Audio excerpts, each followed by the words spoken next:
We're either alone in this universe, or we're not. Both are equally horrifying. The possibility of life outside of our planet has fascinated millions. One of the very first films ever produced dealt with the idea of encountering aliens on the moon, and science fiction stands as one of the most popular genres today, largely due to our fascination with extraterrestrial beings. However, there is a darker side to the alien question that is often overlooked: its legitimate possibility. For some reason, horror has simply not given a warm welcome to aliens like it did with every other kind of monster, from vampires to werewolves to zombies. Today, we're going to be looking into a few interesting pieces of evidence that may change your mind on which is truly the scariest creature.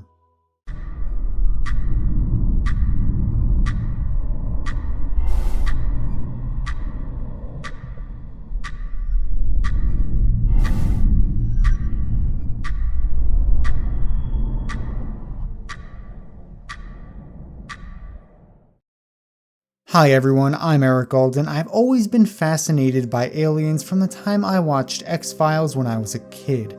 However, I recently came across some CIA documents that are quite interesting to say the least.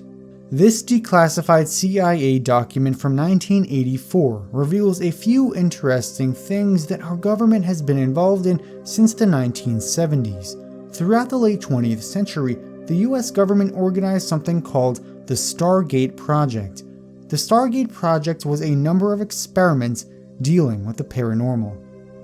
The project was primarily carried out by the US military intelligence, and this specific document is an interview conducted on someone who was an alleged psychic with the ability to remote view. For those of you who are unfamiliar with remote viewing, it is essentially the ability to see things without physically being there. As you can imagine, this would be an invaluable tool for military purposes if ever done effectively. My guess is that with the Cold War going on, the US was willing to try anything to gain an edge over the Soviet Union. Nowhere in this document is the psychic directly identified. However, most people believe it was Joseph Mikmo Nagel, who was a prominent psychic and remote viewer of his time. Regardless of who was actually being interviewed here, according to the government, the experiment was unsuccessful. The experiment basically worked like this. The military personnel held an envelope with the name of a specific location and date on it. Then, he would tell the sub the coordinates he was to focus on. So the psychic was required to identify the location and time identified on the envelope without actually looking at it, and then also take that location and time and tell the military personnel what was going on there. Knowing that he was describing locations on Mars is all the more fascinating when you start reading what this guy actually said. This is one of the quotes he told the military personnel. "I just keep seeing very large people. They appear thin and tall, but they're very large. Wearing some kind of strange clothes." Another interesting thing I thought I'd point out is the first set of coordinates: 40.89 degrees north, 9.55 degrees west. The mountain at those coordinates is the infamous Face on Mars. When the sub was asked to describe this location, this was what he said. "I want to say it looks like I don't know. It sort of looks, I kind of got an oblique view of a pyramid or pyramid form. It's very high. It's kind of sitting in a large depressed area." Now, the question I keep asking myself is whether or not this is just a coincidence. It seems highly unlikely. What he was perceiving here, could that have been the original structure of the face on Mars? It seems like whatever geological problems these large people encountered is what killed them, and maybe this same problem is the reason this pyramid was reduced to what resembles a face. Later in the interview, the sub also describes a deep, carved canyon with intricacies and smooth stones. It gets even stranger when he describes the location of another set of coordinates. They have appears to be the end of a very large road, and there's a marker thing that's very large. Keep getting Washington Monument overlay. It's like an obelisk. Later in the interview, the sub goes on to describe caverns, an aqueduct, pyramids, and even chambers. There was definitely a number of interesting details this remote viewer included. Were his perceptions accurate, and can they be trusted? These are questions worth asking. Before I go into my own theories on the matter, there's one last piece of the interview that I want to take a look at. When asked to describe the people, this was his response. They're ancient people. They're dying. It's past their time or age. But the people the sub describes here may have actually survived.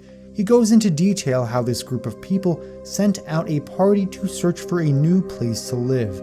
Eventually, these people got to a new location. We can make an educated guess and say that's a new planet. However, there are also storms at this new planet. However, it also has vegetation and a quote, different kind of storm. That is where the interview ends, and as we can see, there are quite a few questions that come to mind. First of all, what kind of conditions were these people exactly in? He goes on to describe a geological problem, a storm, but what exactly does that mean? Is it comparable to what we experience here on Earth? Was it a kind of earthquake? He does not really clarify all that much. Secondly, what kind of planet is this next planet? Was this some kind of ancient predecessor to humankind? Was this second planet Earth?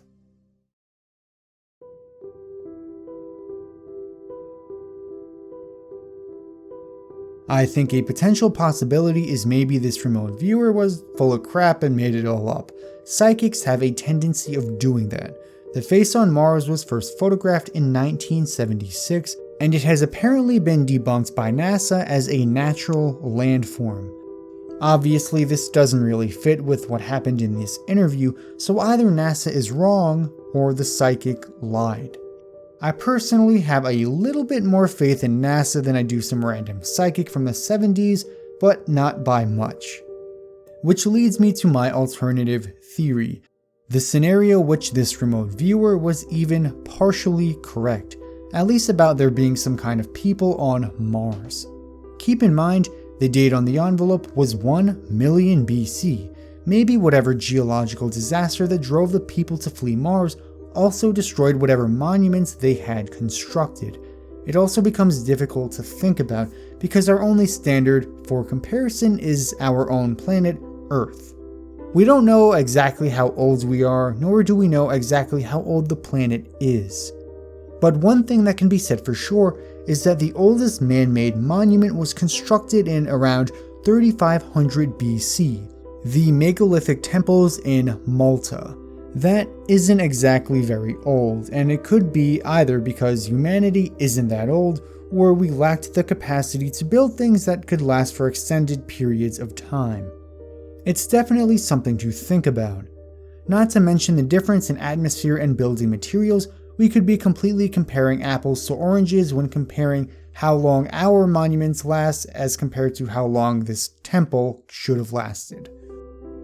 Is anything humanity has constructed capable of lasting 1 million years? I don't know. Maybe these ancient Mars people really did exist and constructed everything the psychic had described. That is totally a possibility when factoring everything in. But that also means that every single thing that these people had constructed was destroyed by something. Maybe a storm, maybe some kind of geological disaster, like an earthquake, but it's really hard to say for sure. In all honesty, we're still in our infancy when it comes to space travel and understanding other planets. Humanity as a collective has only even been to our own moon a handful of times, which makes thinking about these other planets like Mars very hard to theorize about or make any educated guesses because we don't have all that much information. But with my understanding of psychics, there is definitely a good chance that this guy just wanted to play a practical joke on the US military. It's really anyone's guess. So that is some interesting information I thought I'd share with you guys. Be sure to let me know what you guys think in the comment section down below. I will also leave a link to this declassified document in the description if you want to look into it for yourself. But I hope you guys enjoyed this video, and I'll see you guys in the next one. Peace out.